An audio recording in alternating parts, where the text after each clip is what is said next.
Introduction to Joel. God's hand of discipline also reaches out to restore those he loves.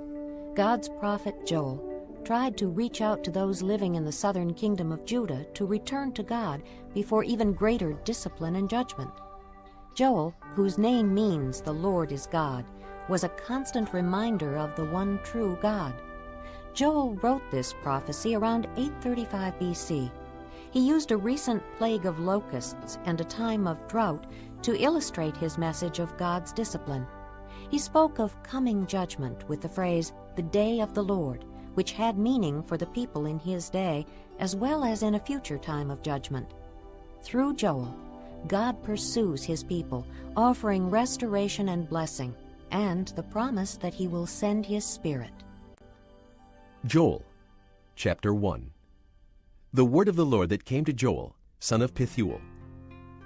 Hear this, you elders. Listen, all who live in the land. Has anything like this ever happened in your days or in the days of your forefathers?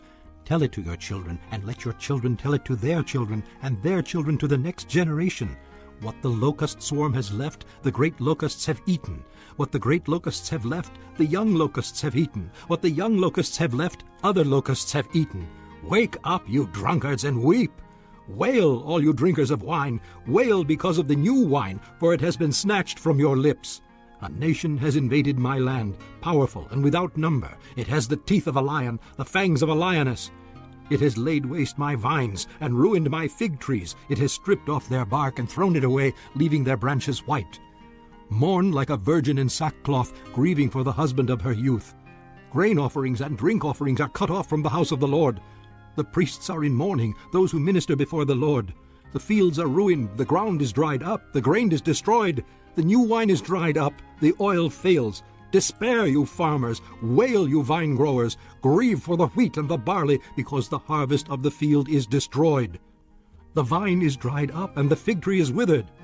The pomegranate, the palm, and the apple tree, all the trees of the field, are dried up. Surely the joy of mankind is withered away. Put on sackcloth, O priests, and mourn. Wail, you who minister before the altar. Come, spend the night in sackcloth, you who minister before my God. For the grain offerings and drink offerings are withheld from the house of your God. Declare a holy fast. Call a sacred assembly. Summon the elders and all who live in the land to the house of the Lord your God, and cry out to the Lord. Alas for that day, for the day of the Lord is near. It will come like destruction from the Almighty. Has not the food been cut off before our very eyes?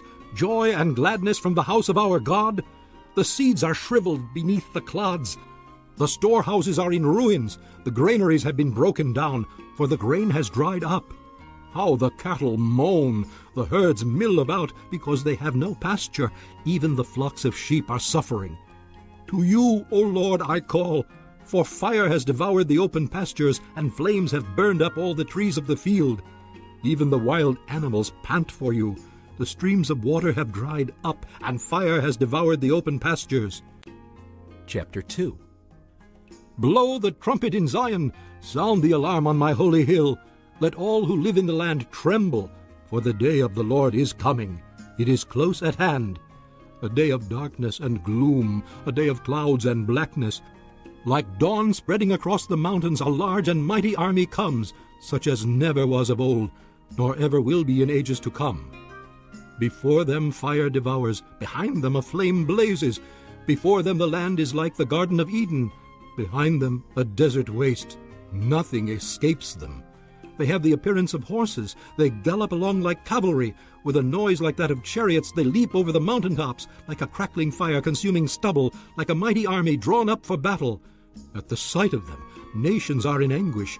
Every face turns pale. They charge like warriors. They scale walls like soldiers. They all march in line, not swerving from their course. They do not jostle each other. Each marches straight ahead. They plunge through defenses without breaking ranks. They rush upon the city. They run along the wall. They climb into the houses like thieves. They enter through the windows. Before them the earth shakes. The sky trembles. The sun and moon are darkened, and the stars no longer shine. The Lord thunders at the head of his army. His forces are beyond number, and mighty are those who obey his command. The day of the Lord is great. It is dreadful. Who can endure it? Even now, declares the Lord, Return to me with all your heart, with fasting and weeping and mourning. Rend your heart and not your garments. Return to the Lord your God, for he is gracious and compassionate, slow to anger and abounding in love, and he relents from sending calamity. Who knows? He may turn and have pity and leave behind a blessing, grain offerings and drink offerings for the Lord your God. Blow the trumpet in Zion, declare a holy fast, call a sacred assembly, gather the people, consecrate the assembly, bring together the elders, gather the children, those nursing at the breast. Let the bridegroom leave his room and the bride her chamber. Let the priests who minister before the Lord weep between the temple porch and the altar. Let them say, Spare your people, O Lord. Do not make your inheritance an object of scorn, a byword among the nations. Why should they say among the peoples, Where is their God? Then the Lord will be jealous for his land and take pity on his people. The Lord will reply to them, I am sending you grain, new wine and oil, enough to satisfy you fully. Never again will I make you an object of scorn to the nations. I will drive the northern army far from you, pushing it into a parched and barren land, with its front columns going into the eastern sea, and those in the rear into the western sea, and its stench will go up, its smell will rise. Surely he has done great things.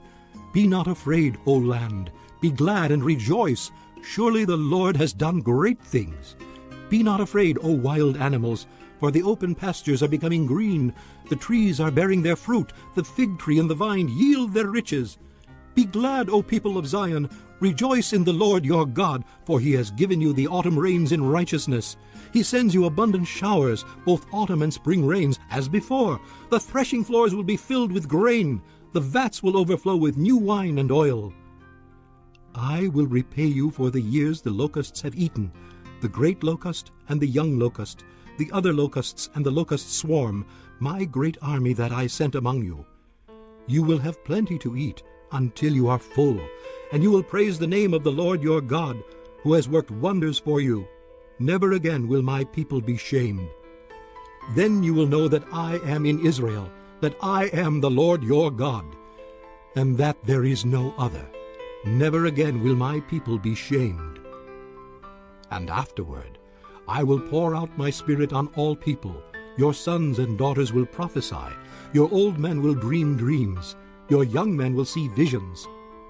Even on my servants, both men and women, I will pour out my spirit in those days.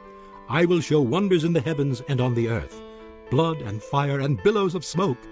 The sun will be turned to darkness and the moon to blood before the coming of the great and dreadful day of the Lord. And everyone who calls on the name of the Lord will be saved. For on Mount Zion and in Jerusalem there will be deliverance, as the Lord has said, among the survivors whom the Lord calls. This concludes Disc 46. Chapter 3. In those days and at that time, when I restore the fortunes of Judah and Jerusalem, I will gather all nations and bring them down to the valley of Jehoshaphat. There I will enter into judgment against them concerning my inheritance, my people Israel. For they scattered my people among the nations and divided up my land. They cast lots for my people and traded boys for prostitutes. They sold girls for wine, that they might drink.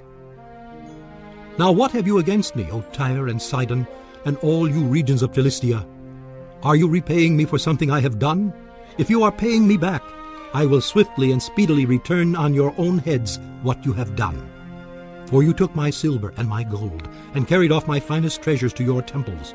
You sold the people of Judah and Jerusalem to the Greeks, that you might send them far from their homeland. See, I am going to rouse them out of the places to which you sold them, and I will return on your own heads what you have done. I will sell your sons and daughters to the people of Judah, and they will sell them to the Sabaeans, a nation far away. The Lord has spoken. Proclaim this among the nations. Prepare for war. Rouse the warriors. Let all the fighting men draw near and attack. Beat your plowshares into swords, and your pruning hooks into spears. Let the weakling say, I am strong. Come quickly, all you nations from every side, and assemble there. Bring down your warriors, O Lord. Let the nations be roused. Let them advance into the valley of Jehoshaphat. For there I will sit to judge all the nations on every side. Swing the sickle, for the harvest is ripe. Come, trample the grapes, for the winepress is full, and the vats overflow. So great is their wickedness. Multitudes, multitudes in the valley of decision. For the day of the Lord is near in the valley of decision. The sun and moon will be darkened, and the stars no longer shine. The Lord will roar from Zion, and thunder from Jerusalem. The earth and the sky will tremble. But the Lord will be a refuge for his people, a stronghold for the people of Israel. Then you will know that I, the Lord your God, dwell in Zion, my holy hill. Jerusalem will be holy. Never again will foreigners invade her. In that day the mountains will drip new wine, and the hills will flow with milk. All the ravines of Judah will run with water. A fountain will flow out of the Lord's house and will water the valley of acacias. But Egypt will be desolate, Edom a desert waste, because of violence done to the people of Judah, in whose land they shed innocent blood. Judah will be inhabited forever, and Jerusalem through all generations. Their blood guilt, which I have not pardoned, I will pardon. The Lord dwells in Zion.